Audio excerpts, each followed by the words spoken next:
What's up, witches? Welcome to another episode of the BetterWitch podcast, presented by the Modern Witch Network. I'm your host, Allie, aka BronxWitch. I'm a tarot reader, Reiki healer, and owner of BronxWitch HeadQuarters, a spiritual shop and witchy workshare space in the Bronx, New York. And I'm going to be coming to you one last time with a new topic and a guest co-host to share our real life experiences and some of the things we've learned as practicing witches. Because when we know better, we witch better. This week's co-host is Olivia Graves. Olivia is a practitioner from Colorado, practicing folk magic related to both her Filipino and Scottish ancestry, as well as working with native plants, animals, and spirits of the Rocky Mountains.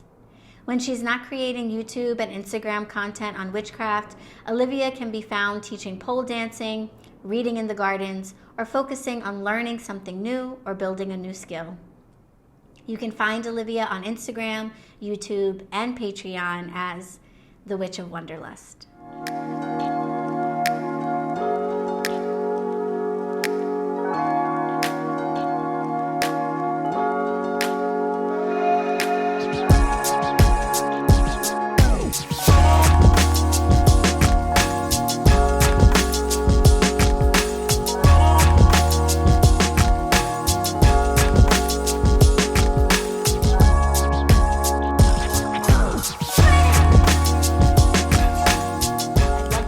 A little bit about both the benefits and the issues of this whole, witching on the web thing that we've got going on.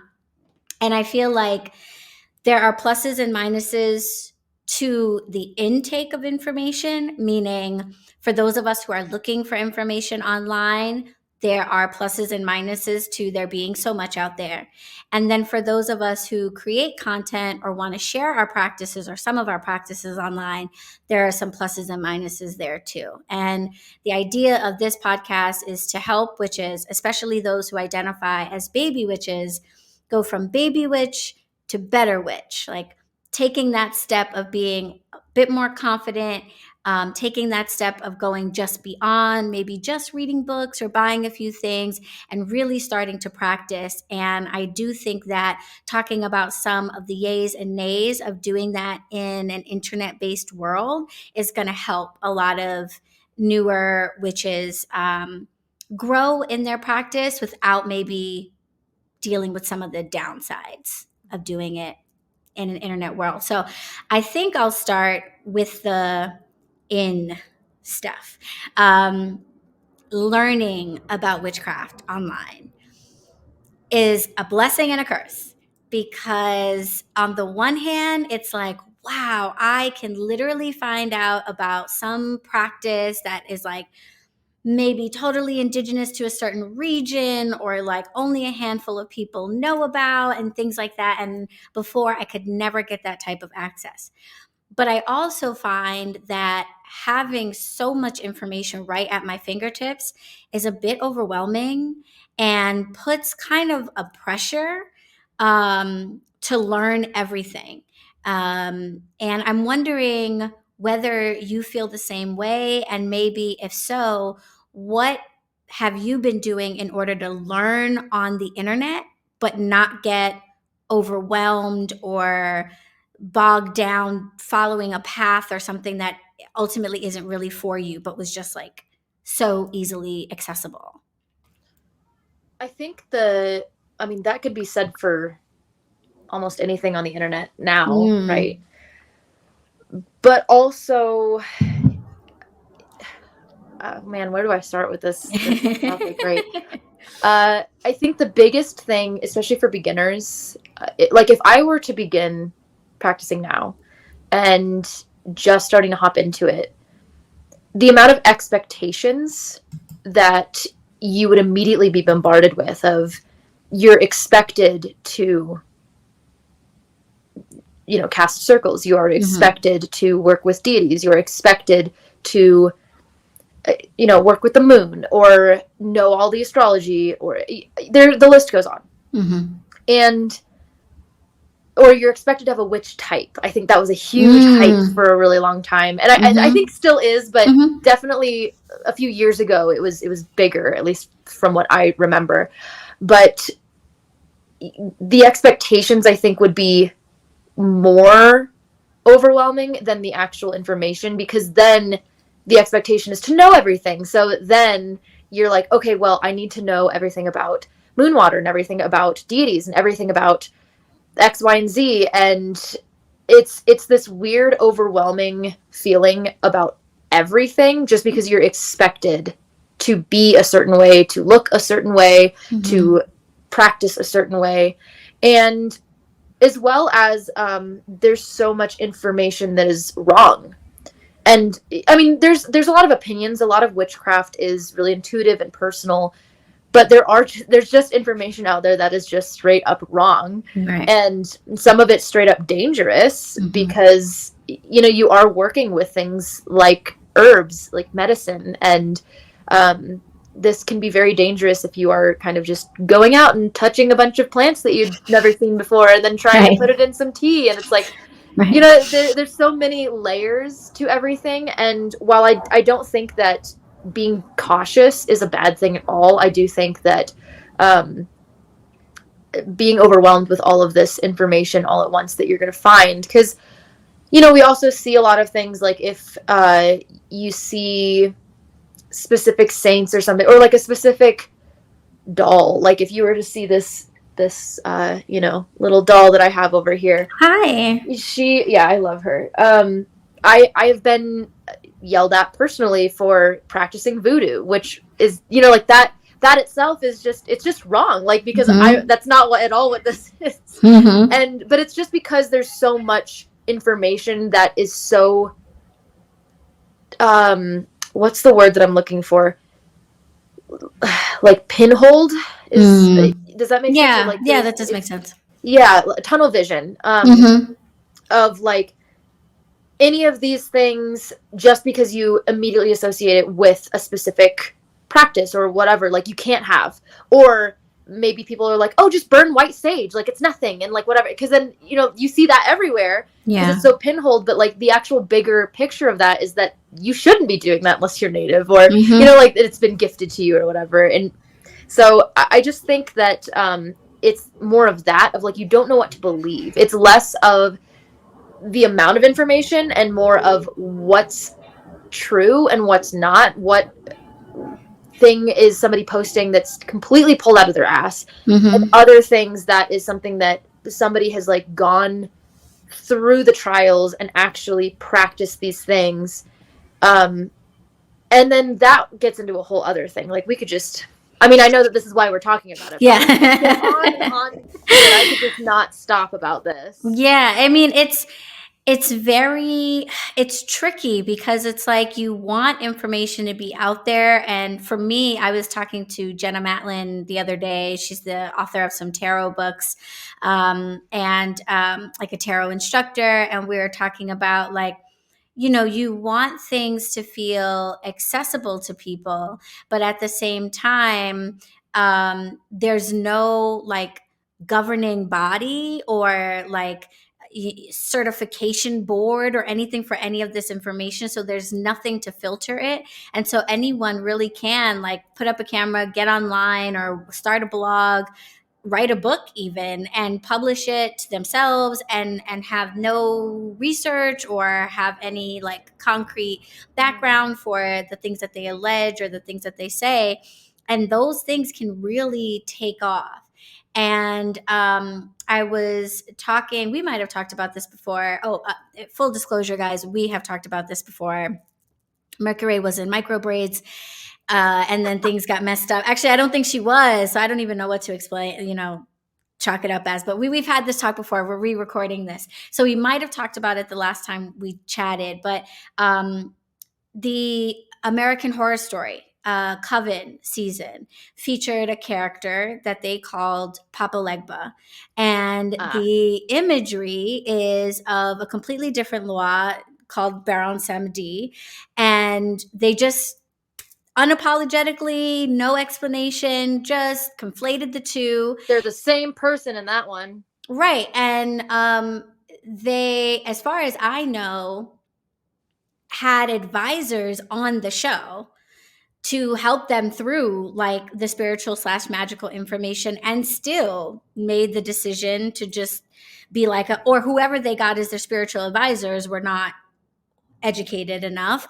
However, it all shook out. If you go on Google right now and you Google Papa Legba, especially if you click images, let's say you're thinking about setting up a altar and you want an image, you are going to get rows and rows and rows of the character from the show American Horror Story, which is going to send you, if you're then using that to educate yourself and find more information, is going to take you down a path of learning about a completely different spirit, and being super confused potentially. And there's no way to clean that up. There's nothing on the internet to filter through that and be like, you know how they put on Instagram, like when people would post stuff about COVID and they put like the fact checker thing that's like, this has been debunked, or this is not, there's none of that like on the internet to be like, oh, this is actually a totally fictionalized character, this is not accurate, da da da da. So if you don't know that, you know, you're totally already on the wrong foot. Yeah. And Jenna was talking about, when it comes to tarot, we are potentially getting closer to a situation where it's going to be necessary for us to have some type of like professional board, or like some body to like vet tarot readers to try to protect people from the con artists and the scammers and stuff like that. There might be some type of certification that people might get required to do. States might get involved if the scamming continues. And, you know, we're talking potentially about like big money issues, lots of chargebacks and stuff like that. So we could potentially see something like that in the witching world, where there's like a certification to witch or whatever, which is like so weird. And it's like, dang, well, who's going to be on that board? And like, how do we decide that? So it's very messy, and there's no clear way of how to like clean it up. So you really are on your own as a new practitioner trying to learn. You really have to say for yourself, like, I am committed to getting accurate information. Therefore, I am not just going to watch one video or check out just follow one person or whatever. I am going to flip to the back of the book. I'm going to pull out the bibliography. I'm going to go read these other books that this person says they cited, and I'm going to really do my due diligence. And I feel like it's maybe it's a good thing, because maybe we really all should be that researcherly, you know, when we're learning something. But at least at this point, I feel like new witches really have to do that and make that commitment to themselves to be like, I am going to really learn. I'm not just going to sit here and just repeat the first thing I heard or do the first thing that I read. Yeah. Well, I mean, what's interesting too is I find that the community online seems to trust books like as if, yes, well, this person wrote a book, so it's true. And in reality, especially nowadays, like modern books as well, not saying that traditional books don't have their flaws, because they definitely do, but modern books, it is a lot. I mean, it's so much easier to be published now because you can self-publish, right? Which is a good thing, because there's a lot of voices that have not been heard that are being heard now, which is fantastic. But it's also meaning anybody can publish a book.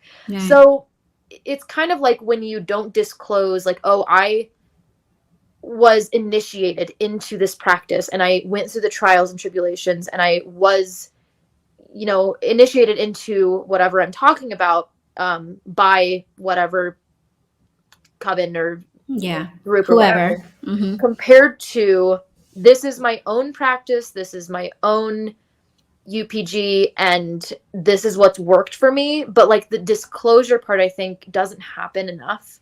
And then instead of somebody being like, this is my UPG, this is what's worked for me, here's my grimoire, if that's left out, everybody's like, well, in this book, this person says that this is the only right way to say it, and this is the only right way to do it, and how to cast this spell, and how to create this ritual, and how to approach the spirit.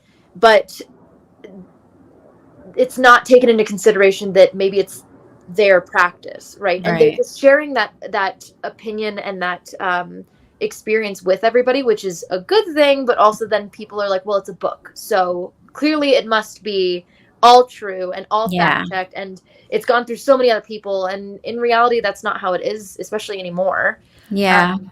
So now I think that's kind of why almost online information is kind of viewed as sketchy, just because that's more apparent that I can just set up my camera and film whatever I want and then post it to YouTube. And, it didn't go through trials and tribulations and through a publisher and an editor and whatever. So it's almost like it should be less trusted, which I think is an interesting view, especially with the modern publishing industry. Yeah, because in a lot of ways, like when you say it like that, in some ways I feel like maybe the video format is the more trustworthy format, because you have someone who's more likely, I feel like people are more likely in video form to be like, this is what I do. Let me show you what I do. Let me show you how I do it. And in a book, there's more pressure. And I haven't written a book, so maybe this is not the case, but it seems like because people put so much weight into books, when you are writing a book, there's more pressure to present your information as super knowledgeable information. And it's probably a little less appealing, or might be kind of scary to write a book where you literally say right in the book, like, this is what I've learned. This is what I've experienced, because that's not really how people receive books. Right. They want to feel like I've got the tome that tells me what to do. So it would be really hard for an author, I would think, to be like, I'm going to publish this book, but I'm also going to be honest that this is really coming from my practice, or just what my family does, or, things like that. And speaking of books like that, there's a book that I just got. Shout out to Running Press. Shout out Running Press for sending it to me. It's in my big old pile of shit on my bed that I've got to get to. Oh my God, I have that pile too. Oh my God, it's getting bigger and bigger because so next season, there's going to be a next season of BetterWitch. Shout out. And Llewellyn, dope folks over at Llewellyn, shout outs all around. Shout outs to Llewellyn now. They were like, hey, would you like to talk to some authors, and we'll send you some books? And I was like, yeah, of course. And I didn't really think about it. And then I get this box of like 10 books, and I was like, oh, fuck. This is getting literally out of hand. Oh, I thought you meant like 3. They're like, here you go. And I was like, oh my gosh. And I don't like to talk to people without having an idea of like what they're working on and stuff like that. So I'm like, I've got to read all of this by season 2. Okay, no problem.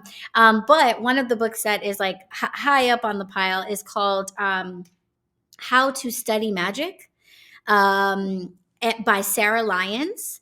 And I'm very interested in getting into this book. This is not a plug because I haven't read it yet, but I just like skimmed the beginning. And right in the beginning, I appreciate that Sarah was like, so listen, this is how, first of all, I think a book like this is necessary. So I have high hopes for it, because I think something to give guidance on like, how do you study magic? How do you learn about magic without getting overwhelmed, bogged down, falling for false information, et cetera, et cetera. I hope she addresses all of those points.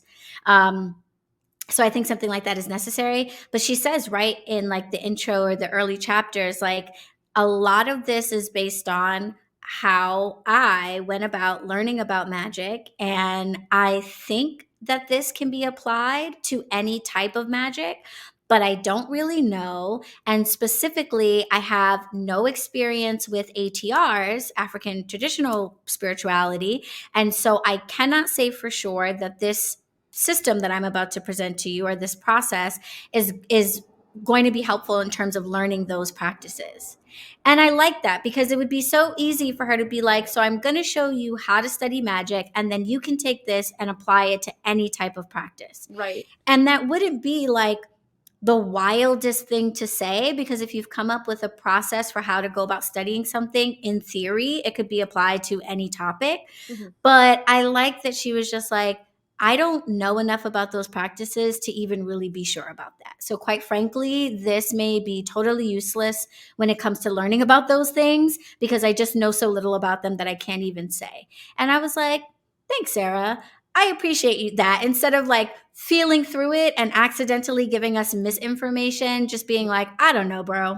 This this is useful for certain types of magic because I've actually learned something about them and can see how this could be applicable to them. but there are whole groups of magic that I just don't even know if you could use these tips. So I hope that maybe more writers get comfortable with that and continue to share their views, because it's great to have it out there, but maybe feel a little more confident just being like, this comes from a very personal place and it's been helpful for me and maybe helpful for my followers or my Patreon folks. And I think it will be helpful for the world at large, but this is not the Bible of XYZ type of craft. Mm-hmm. I think the smartest people that I've ever met are always the ones that say they have no idea what they're doing. Mm-hmm. All of the people that I'm like, you are one of the most intelligent people I've ever met. You are wise and knowing. And they always say, I don't know anything. Facts. And it just continues to be a pattern. And then, it's the opposite for other people who, if they're like, oh yeah, I know everything about everything. And you're like, you had trouble figuring out how to tie your shoes this morning. Like, like, I don't know about that. So yeah. I think that's a good red flag for the viewers and the listeners. Yeah. Like, if you are tuning into somebody and they've got that kind of, I know all energy, I think that's probably like right off the bat, a good, mm-hmm. if not a reason not to listen, at least a reason to like fact check on your own, everything that you hear, because, that is, what is that thing? Like, the man who knows it all knows that he knows nothing at all, or whatever. Yes. Literally, the more I learn about anything, the more confused I get and the less confident I get talking about it. Yes. I'm like, and then, so I've told this to people before, and usually, well, not usually, but I have had a couple of devil's advocates, mm-hmm. which I appreciate for the most part when they're coming from, a specific place, but then they're like, okay, well, if you don't feel like you know anything, then why are you teaching this? And that's a fair point. And I think that first of all, there's that visibility of like, well, I'm going to admit to you when I don't know something, but from what I do know currently, I think I know well enough to at least help people get to my point. Yeah. And if they get to my point and they decide that they want to go somewhere else from there that would not be my path or my, opinion, then that's on them. But I did like that. I don't know like who brought that up to me, but somebody did bring that up. And I think it was actually more about Pole and less about, because I was just like, I don't actually know anything, that I just am kind of like going for it and hoping, and but it was a good point, because it's kind of like, okay, well, if you think that you know nothing, then why are you confident enough to teach? And I think that's a very good, like, challenging thought. And you're like, yeah, you know what? You're right. One of the things that I've been kind of struggling with is like the difference between sharing and teaching. Because I do think that sometimes, I guess maybe it has to do a little bit with like your delivery, your tone, how you set things up, maybe even like how you structure your content. Like if you are making content and it's like bullet pointed and very like this is, versus like casual chats and stuff like that. When I first started making content, I was like, I'm going to teach about Wicca because I'm a Black Wiccan and there are like none of us out here, and I'm going to do that. And then I very quickly, because I have a thing where like if I'm going to talk about something, I then like go cram a bunch of information just to make sure that there are like no big gaping holes, So it actually takes me a while to make something because I'm like revisiting every book I've ever read on that topic and like going over everything again. And I started out feeling pretty confident and was like, yeah, I mean, I have been a Wiccan since I was 12 years old. Like, I can teach about this.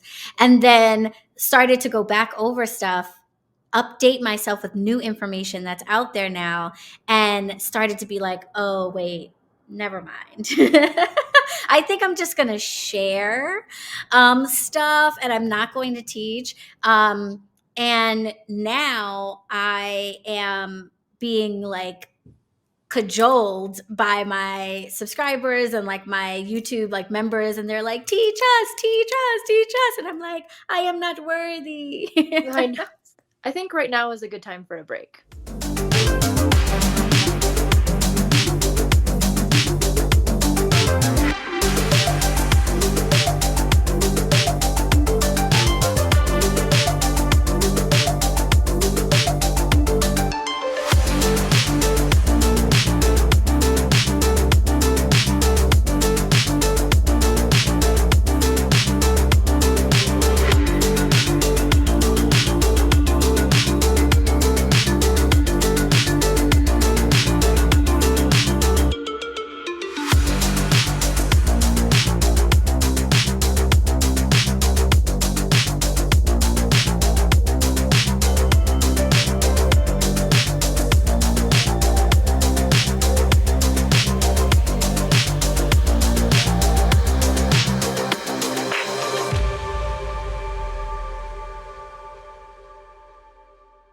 The two things that I see on the internet and on YouTube in particular that make me, I think, most hesitant about teaching on those platforms is the unsolicited opinions and the very nitpicky questions. And that might sound offensive a little bit. I'll back up. When it comes to the unsolicited opinions, it really kind of blows my mind, first of all, that they happen in the first place. And this is something that I realized, and I was like, I don't know how people will feel if I say this, but this is how I genuinely feel. In my, like, one of my very first videos was it's called like what it's like to be a Black Wiccan, or how I became a Black Wiccan. Like how did Wicca come into my life as a Black person? And in it, I talk about how I kind of struggled for a long time with the idea of deities, and they like were not a part of my practice for a very, very long time. And then they kind of found their way back in when I started to learn about Hindu mysticism and the Hindu deities and things like that. And someone in the comments literally goes, Hindu, like in huge capital letters, like exclamation point, exclamation point, question mark, question mark. And then proceeds to write like a long ass paragraph about like the African tribes from which Hindu deities originated, according to him, blah, blah, blah. And I was like, I was stuck on the Hindu part because I was like, at some point in this video, did I say that I was Hindu? What is this question? Is this a question? Right. Is it a statement? What? I don't understand, because if you were listening at all, then you would hear me say that I am Wiccan. I am not a Hindu person. I am not of Indian descent, but learning about this philosophy, learning about the deities that are a part of the Hindu religion were very helpful to me in terms of not seeing my only options of deities as like the Mother Maiden, Crone, and like Aphrodite. Like there that I could still be Wiccan, but also have maybe ancestral, cultural, or just spiritual connections to other spirit beings that are also really sacred to other walks of life, et cetera, et cetera. That was like the one thing. But then the other thing was the paragraph. And I was just like, you really think that I'm going to read this paragraph and be like, whoa, I'm so glad. You opened my eyes. I'm so glad perspective. Bob Unicorn 212 schooled me on this thing. So now I'm going to go and just totally change my life. And I'm just like, no offense. You and I are not the same, because that may be how you live your life, but I don't. I am a witch in real life, and I share it on the internet. I don't witch on the internet, and I don't get my craft from the internet. You do. That's why you're here. And that's all right. But that's not me. And I don't think enough people understand that. And it gets very frustrating having those long, unsolicited opinions where people really think that they're going to have some type of impact on you. And I've learned to just like ignore those messages, but I'm a human being. I'm not at the point, where like someone else handles my comments or things like that. So I do see them and I have to make the conscious decision to ignore them, but they still impact me. And I'm like, if I'm teaching something and I'm saying like, here is how you do things, I feel like there's going to be more of that. And I am not in the mood for that at all. So the unsolicited opinions are a big issue. Well, we may have talked about this last time, but I made a video. So Jason Miller reached out and had me take his Hecate course. Yes. And I saw you talking about that, right? Because people all of a sudden were like, you are the Hecatean. Oh my God. Yeah. So, if anybody's been following me for a while, like they would know that I've never really worked with deities. It's not really something that's, it's not that necessary. I felt drawn to. Yeah. It's not necessary. I've worked with deities like now, or I've worked with spirits, saints, but there's none that I am devoted to or that continuously work with. And, I took this course and he just said, I want an honest video. I really appreciated it because I really like loved his books. And I think I've done reviews on his books. And then one of his books, I said, it's good, but it's my least favorite out of, like, I was very honest. I was like, least favorite. I didn't like the tone. There was like, I just felt bored reading it, to be honest. Good information, but like not the Jason Miller voice that I liked. And then he actually reached out after that video and he was like, you know what, you're right. It was trash. And I was like, oh, what? I was like, hi? Like that was our first interaction. Right. Oh, wow. He was like, oh, you trashed on my book? You were right. I was like, okay. And so anyway, he said, I appreciate the honesty. I want you to take this course and basically post a video of your honest experience. And I was like, holy shit. Okay. Sure. And I talk a little bit about my experience. And then I honestly think that was one of the biggest turning points because I'd never had a mentor and I've never worked with a deity up until that time. So, or like a mentor, like directly like that. And so when I went through that course, a lot of things changed. Like the strength of my practice, a lot of the systems that I used, I'm sorry, my English, like I said, is just were impacted. A lot of the systems that I used were impacted and were tweaked because of that course. And so I adored it. And I went in and purchased his other courses and, because I was like, this was fantastic. And, I had a lot of lashback from backlash wow. Yeah. Yeah, I know what you meant. Thank you. I had a lot of backlash from that video.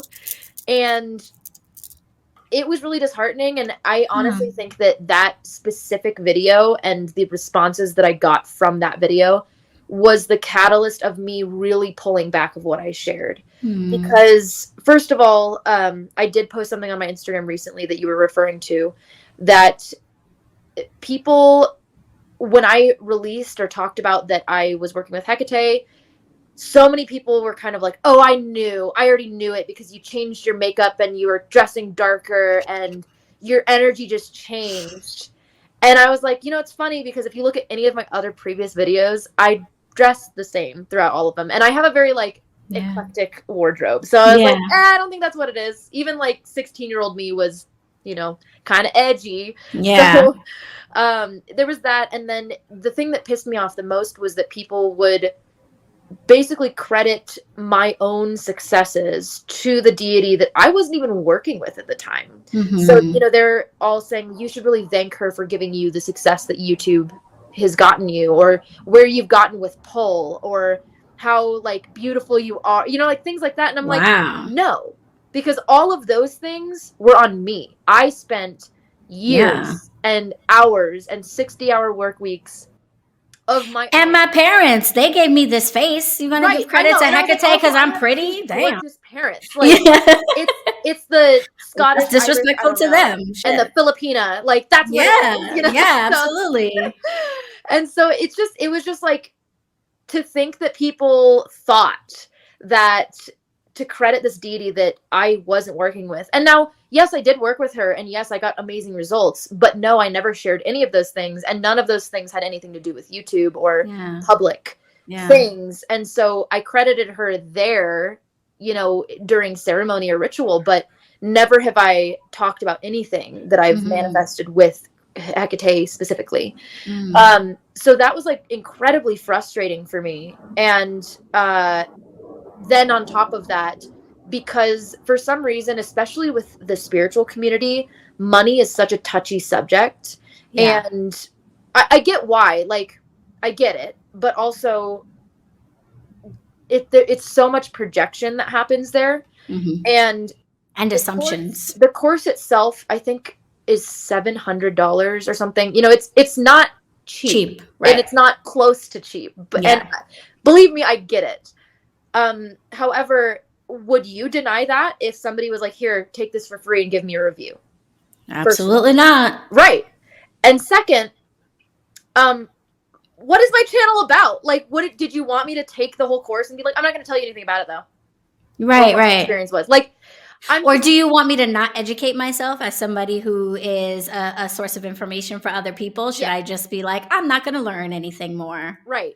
And so a lot of people were like, okay, so now you're just selling out, and you're being, you know, you're now selling ads for these ridiculously priced things. And I was like, is a $700 course really ridiculous for a 6-month course that you get weekly access to? You get direct questions to the teacher. You get a separate community online to talk to.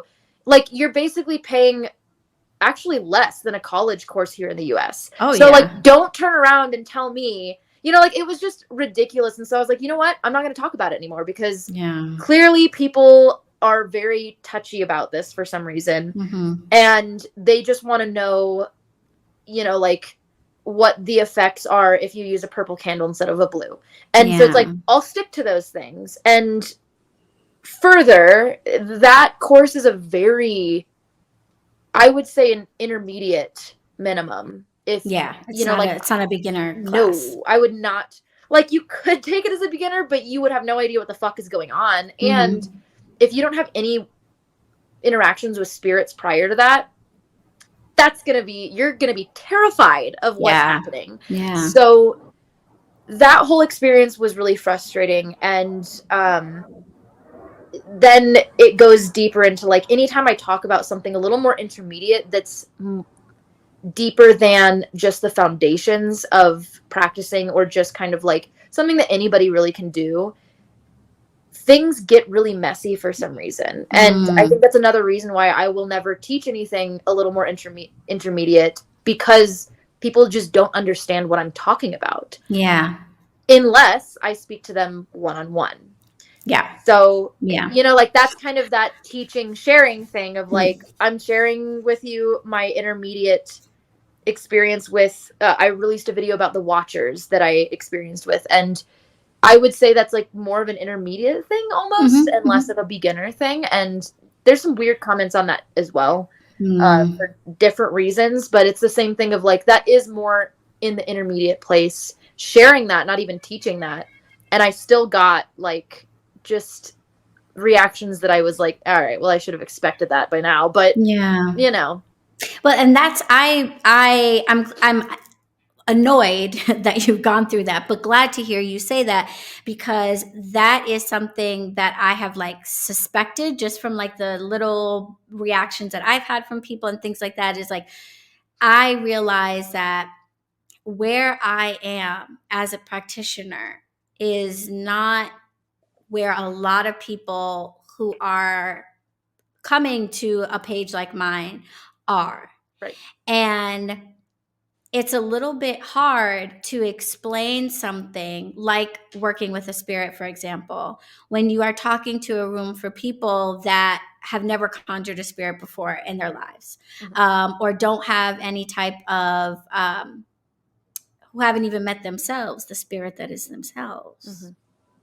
That already just went over a few heads. I felt it. Yeah. Felt the breeze. Yep. Okay. I Felt the breeze. Right. I felt the breeze go over me. Yes. So that alone, you know what I mean? And it's like, okay, we're already gonna have some problems here because you're not gonna understand what I'm talking about. So I think you're spot on that smaller environments with people who have expressed that they're at a certain level or willing to get to a certain level in order to receive the information is probably like one of the better ways to go about it. And on the flip side of the unsolicited opinions, the other thing that kind of like gets under my skin, and I try my best to be patient because I do want people who are just starting to feel comfortable with me and be like, yeah, I can ask questions. But sometimes when you get the same very rudimentary question over and over again, it starts to get a little irritating because it's like, are you paying any attention at all? And if you are not, then why do you think it's okay for me to have to spoon feed you everything? Like every video I make should not have to start at step number 1 because I have already talked about step number 1 10 times before, and you clearly have not bothered to avail yourself of the information that I or other people have put out there, and it's starting to get annoying. A case in point, and not to call anybody out, but like I am a big spiritual bathing is a big part of my practice.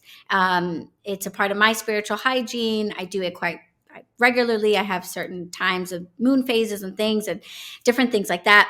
And I've posted about it, maybe not excessively, but I feel like I have posted about it enough on my Instagram. That when people ask me questions like, do I need a bathtub? I'm just sort of like, listen, you've got to, this is something that I think every person who's ever done a post about spiritual bathing or things like that has addressed that very basic issue. We are not talking about luxuriating in a bath like you're at a hotel and on vacation. This is a different type of a thing. This is a spiritual thing. This is about working with the energies of the herbs. This is about a whole different thing. And I don't knock you necessarily for not knowing that, but I do kind of a little bit because it makes me feel like you have not bothered to you have not bothered to take in any of the information that is out there. And that annoys me a little bit because I don't think I'm good at the spoon feeding thing. Like I do need you. If I put something out there and you're like, this person is Allie is the person that I want to teach me. How are you here now and you haven't looked at all the other things that I have made? Like, you know what I mean? Like, why aren't you, before I'm reaching out to somebody or I'm asking questions or whatever to somebody, I'm looking at all the stuff they've put out. I'm looking at all the things that they've shared. And I don't know, it feels a little bit like people want you to really package everything as a starter thing. And it's just like, at some point, are we not going to be starters? Like, at some point, are we going to take our educations into our own hands and say, I'm going to go and learn this information so that way, somebody who has got more information to share, I will jump on with that. And I'm not starting at step 1, because it's one thing if you've like, today is your first day on the internet and like I'm the first witch you've ever met and it's the first witch page you've ever seen in your life. But like, I know that's not true. Like, I know you've been around my page for a while, and like for you to ask stuff like that. Oh, well, it's because I think, when you meet a lot of practitioners. I think it's the internet. It just makes it so like. Oh yeah, the internet is like, I have such a love-hate relationship with the internet. I fucking hate the internet, but I also really love it because then I wouldn't have met, like you or a lot of the other people that I've met that are just phenomenal. So I can't hate it, but I also do. So like, but it's that dependence is as a teacher, I'm trying to teach you to be independent. I'm trying to teach you how to do this thing without me. Because if you can't do the thing without me, then I am not teaching you anything, or you are not learning or absorbing anything. And so my whole point is I want you to not need me. And it's this dependence is I mean, any practitioners you meet, whether they're in a coven or not, for the most part, practitioners are very independent people because they had to be, or they have to be. And there, you know, there's a lot of layers to that, but that's why I think a lot of it is frustrating when they're kind of like, because, oh man, I have a whole live, I think still somewhere buried on my Instagram, where I got so frustrated that I shut down my DMs for a few months. And then I finally came back, and one of the first DMs was like asking me this so basic question that I was like, you could literally Google this, you know? And there's going to be questions, like, and I'm fine with questions because I was speaking to a friend about this actually, and she's not in really the witchy community. She's not on YouTube, and but she does pole dance with me. And she asked me, for those of you who don't know me, I teach pole dancing. So she asked me, well, you've been teaching pole dancing for a few years. Do you feel the same when people ask you basic questions during pole? And I said, no. In fact, like, I'd prefer if they asked me questions, but there's that difference of like, they're not coming over to me and telling me to place their hand for them and to move their feet for them, right? Like, I tell them how to do it, and then they'll try. And of course, if they're like still kind of stumbling, we're going to work through it a different way. But I've never felt impatient with one of my students. In all honesty, I really haven't, because none of my students have ever been like, can you put my shoes on for me? You know, like, and like, it's a completely different thing because they're trying really hard to not to need me. They don't want me to come over and correct them. They don't want me to tell them that their form is wrong. They want to do everything correctly and be independent in how they do it. And online, people aren't like that. And you know, it's like, if you're constantly asking like, well, what can I use mint for? It's like, just Google it, you know? Like, why are you using somebody who, like, that'd be like me going to Jason Miller, somebody who's practiced for like 30 plus years and been all over the world and initiated to different things, and being like, okay, so how do I do the lesser banishing pentagram, like the ritual? And he'd be like, he'd look at me, I know that he'd be like, yeah, that's not, like, we're not talking about, we're not doing that, you know? Like, so it's something like that of like, why are you going to waste somebody's knowledge or time when you could be getting so much more, and then on your own time learning the things that you don't learn or that you don't know? I saw there's someone that I follow online. Spoiler alert, I'll share a little bit about the things I'm interested in. She has nothing to do with witchcraft. Her name is Eve. Her name is Evie Lupine, and she is an educator on BDSM and kink. And I do know her, actually. Do you really? Yeah. She has a great platform, super informative stuff, and she has a FAQ like PDF that is linked in the description of her videos. And when she goes live, like, that's a part of her intro. She's like, you know, be 18 plus. This is what we're talking about. Yeah. But also, if you ask questions in the comments, I am going to ignore them. And the reason is because I have put this all in my FAQ. So I have been thinking about some type of typed up FAQ to be like, you know what? Go here first. This is where I will answer questions like, do I need a bathtub, or what is mint good for, or whatever. Or maybe I won't even answer those questions so much as just to be like, here's where you could go if that's where you're at. Like, if you're at that place where you're just asking that type of really basic information, here are some resources, or here's how you should approach finding that information. Don't ask me. Well, and you know, and then people are kind of like, oh, well, like, you know, they and then people get mad about that. But like, I gotta do something. I got other questions to answer that are deeper and a little more, like, I guess, far and few in between, harder to find the answer to. And that is what I want to focus on, because that's the thing that frustrates me as a practitioner, even still. That's what's going to take you from baby witch to better witch. Like, that's my whole focus, because I know what it's like to be in that place where all you do is read books and read the same information over and over and ask the same question over and over. And at some point you have to say, look, I know not a lot, but I got to get started on doing this stuff, because when you start actually doing, a lot of the Right. questions that you thought you had, you won't have anymore, Mhm. because the question changes from what is mint good for to what do I use it for? Yes. And how can I use it creatively? Or, like, oh, because one of the things, what is it? There was one, it was like one of my revolutions somewhere in my craft when I was younger, of like the blessing and bane can grow on one stalk. Yeah. When I learned that, I was like, oh my fucking God. And like, That's because deep. then all of the things that you have at access no longer have such a flat use. Like there's so much They're more not so substance. compartmentalized. They Right, become a like, part of a genuine practice, as yes. opposed to like post-it notes of information that you are like sticking on yourself. Mhm. Like you start to walk your own walk, and as you do that, you will hit points where you're like, I need more information about this, Yes. or I don't really know where to start or how to do this. But you are walking your own walk, as opposed to standing at the starting line and just asking question after question after question after question. Exactly. Like, I just remember like the whole world open. I was like, oh my God. And then I realized also with that was how much I had at hand. Mm-hmm. It's because I was like, oh, I'm so limited on like X, Y, and Z. But when I'm like, blessing and bane grows on one stalk, it's like the things that I can use to heal, I can also use to harm, and to harm to heal. And so it's like, if that's the case, then that means all of these things have this duality, this depth, this, like this separate dimension to them all of a sudden.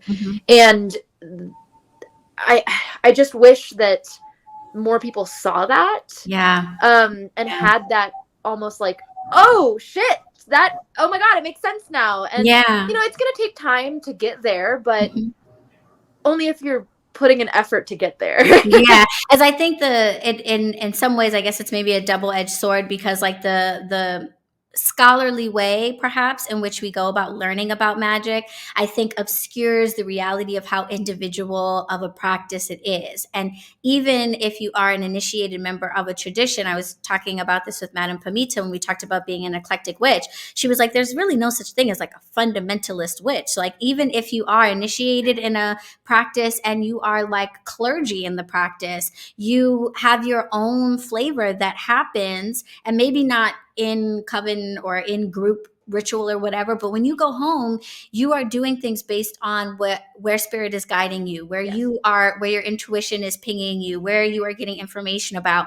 And the last post that I put up about spiritual bathing, or like a spiritual bath that I took, I made with rainwater that was in a jar in my fridge from various different rainstorms that I had like just put together, the leaves of some indoor plants that I happen to be growing, coriander, which has been sitting in my kitchen cabinet for whatever, because I bought it one time and realized I don't really like it, and it's just been in there, and like a splash of Florida water, and like and an oil, a couple drops of an oil that I had made for myself.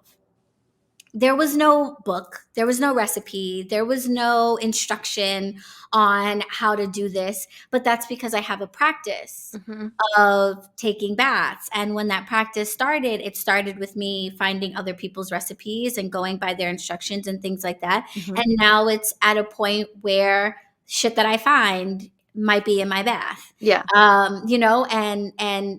And that's where I want people to be going. And I do think that the internet doesn't necessarily encourage that, because there's more of a compulsion to do things the way other people are doing it, or the way someone has shown you how to do it, rather than taking that as a springboard or, a roadmap and doing your own thing. And that's like kind of annoying. Well, and you see this, and that's actually the whole point of why I started doing this new series of the spellbook series, where I saw that you started that. I like it, where I take a spell book that my patrons vote on, and then I pick a spell there, and then I do it. And I think there's only one video so far out of the 3, like right now, but one video so far that I didn't take the spell and be like, okay, so I don't have any of these things, but we're just gonna go through and see what I have, and then see how it goes.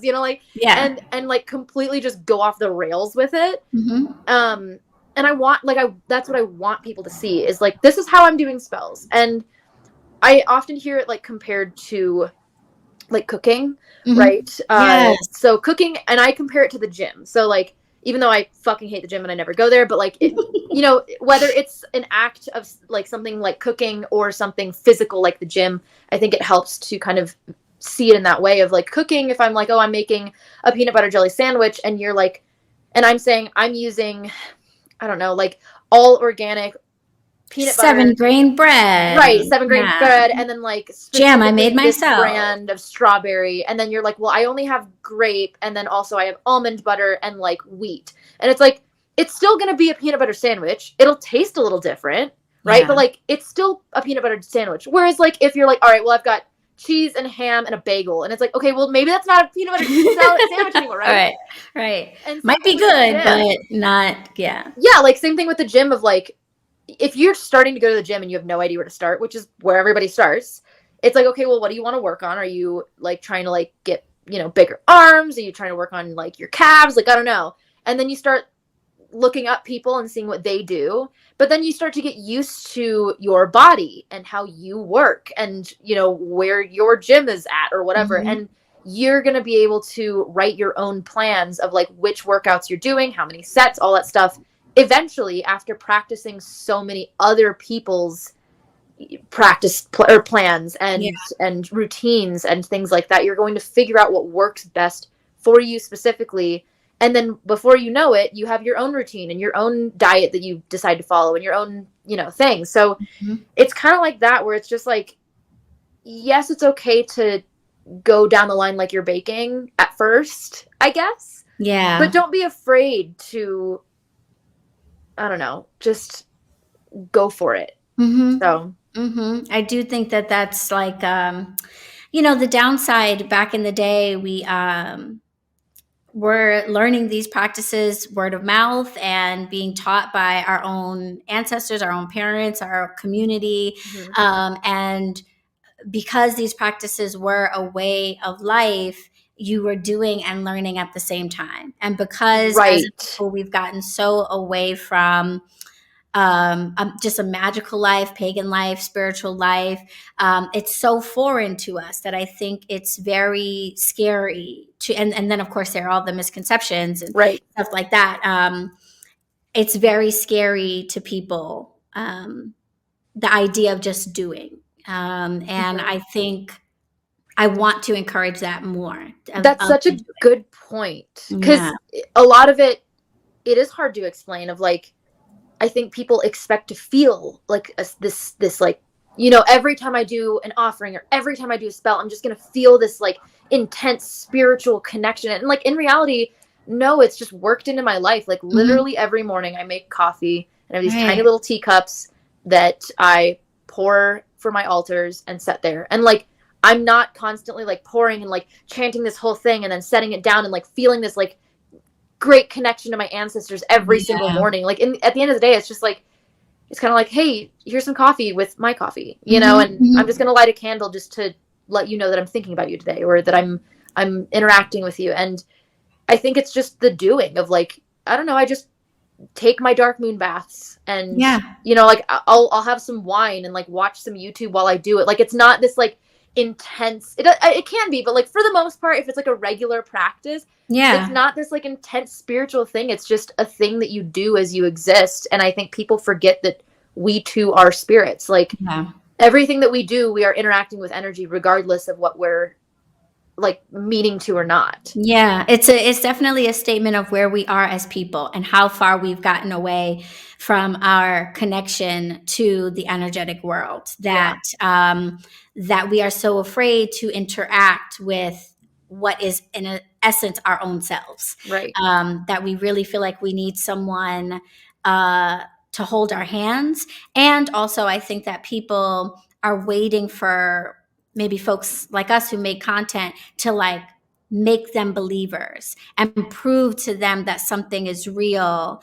with our answers or with our content or with what we share before they start embarking on that journey. And it's like the only way to get to that point, like that, you can watch every video I make or whatever, and like you're not going to believe anything more strongly or have some miraculous experience. Like you are going to need to be doing this on your own. That's going to happen when you are on your 25th visit to the river and something magical really happens that opens your eyes to something. It's never going to come from watching. I could make a million videos about the river spirits, what I do there, all that stuff, and it's never going to matter to you until you get out there and you go do it and you have those experiences for yourself. So I do find it interesting that maybe it's just, so I usually end up telling people that like what I do, right? And it depends on who it is, but either way it's like, oh, I'm a YouTuber that talks about witchcraft, or I teach pole dancing, and like either one of those, for the most part. So same. Some people I'm like, I'm a tarot reader. Some people I'm like, I'm a witch. yeah, or you like, I'm a small business owner. Exactly. It depends on the room. It just depends on the person of what I tell you. And for the most part, like, I don't know, like for the most part, I usually just I try not to tell people. But when you do, right, like it's always this weird thing, especially when there's skeptics. People are kind of like, okay, so witchcraft, like you actually believe in that? And it's like, no, I've just spent 5 years of my life making YouTube videos about it, but I don't believe anything. And then it's almost like people try to like make you quite, I don't know, like it's kind of like, okay, well, how do you know it's not just placebo effect? And I irritate the shit out of some people where I'm just like, oh, I don't. And honestly, I feel crazy. Like I would say like 80-90% of the time, I feel kind of crazy, but I keep getting results. And wherever you want to say those come from, whether it's like intentional living, placebo effect, coincidence, I don't really care. But I'm getting results. So I don't know, like whatever you want to call it.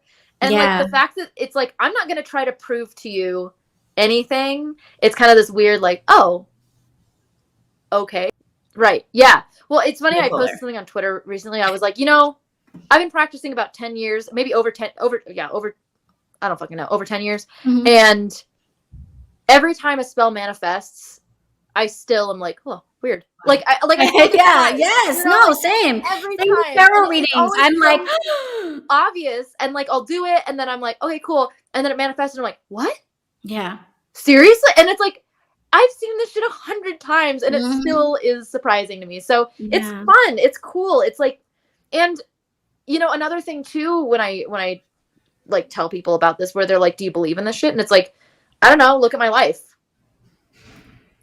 It's worked out at the end of the day. Yeah, like whatever you want to call it, whatever, if you want to say placebo or God or whatever, like it's worked out. Whatever I'm doing, it's working. I've got the man of my dreams, that I've been crushing on for over a decade, and finally got him. And then it's snatched. And then I'm still in the works with some really cool things, and I can see them working out. And like I've got 2 jobs that I fucking love. I've got the people that are around me are, I love them, and it's not, I'm not like, oh yeah, they're my friends. Like these people, everybody around me is my ride or die. Like I have my life pretty good. And so it's like, and I worked to get here, but I definitely witched my way here as well. So it's like, and I want to live the life that my ancestors know that they, like, it's like, I want to make sure that I honor my ancestors by living the best life that I can, that they didn't. Yes. So that they like paved that path for me and went through pain and war and loss and death, and that they didn't get to live the life that I'm living. So it's like, I think it's working out pretty well so far. I don't want to hold you much longer. You have been so amazing. This conversation has been incredible. I'm so grateful that you would take the time to chat with me about this. This is our season finale. So I couldn't think of a better way to end it. I feel like in this season, we've talked about a lot of things: how to be a Christian witch, how to be initiated, what to consider if you're interested in voodoo. And I think it's a great way to end the season with navigating the web a little bit better, because this is where we're sharing this information, and this is where all of us are, whether we're consider ourselves the student or the teacher or both or whatever. We are on this crazy thing called the internet. And I think we have, you have certainly shed a lot of light on how to navigate that much better. So before I let you go, I just want to give you the opportunity to just let people know where they can find you, stay in touch with you, maybe continue this conversation with you, or if you've got anything coming up that you would like people to know about. Yeah, I am on YouTube as The Witch of Wonderlust. I am on Instagram as The Witch of Wonderlust. I am on Twitter, but that's mainly shit posting, so if you're cool with that. And I do have a Patreon, and that's a little more of a hub. I get to actually interact a little more with people there. So I think those are all the plugs. I do have a TikTok, but you don't want to be on that. So I am not on the TikTok, but I want to get my shop on it. I feel like it's a good place for businesses. Yeah. If you do things right, like if you please the algorithm gods, you can. But yeah, so those are the places that you can find me. Thank you so much for inviting me again. I mean, yes. I always enjoy, chatting with you. This is our third conversation, I think, just you and me. And so yeah, thank you. One day we'll do one of these in person, because I really want to get out to the West Coast and stuff like that. And, yes. Have you ever been to Denver? I have been to, yes, I flew into Denver. My husband's brother lived up in the mountains outside of Denver. So, we flew in there and then we drove up. That's better than like being in the city, in my opinion. But yeah, I'm assuming the town was named after like a moose or a bear or something like that. Which one? I'm not sure, but it was something moosey or berry, maybe Moose Creek, maybe. Oh, okay. Huh. Does that sound familiar? Bear Creek? I don't know. Something that's outdoorsy. I don't know. Yeah, but I've always wanted to visit New York, so. Yeah. Have you never been? I've never been. Yeah. Never been to NYC? The closest to like East Coast I've really ever been is Florida, and I don't think that counts. I don't think Florida counts for much of anything right now. No offense, Florida. I'm just like, what is going on down there? I wouldn't consider that visiting the East Coast. So no, we don't claim. We don't. Yeah. Sorry, Florida. Mm-hmm. But Florida's its own entity. It's weird. Yeah, and I feel similarly, because I haven't been to like California, and people are like, "What? You haven't been to California?" I'm like, the furthest west that I have been is Colorado. More west than Oklahoma? Yes, right? Oh my God. Yes. Okay. Yes. Because for a while, the most west I had been was Oklahoma. Weirdly enough, I went to like a dude ranch in middle school. So I like went to Oklahoma randomly, took a bus there. Crazy story. Jesus. Yeah, wild story. Got lost on the way. It was a whole thing. It was wild.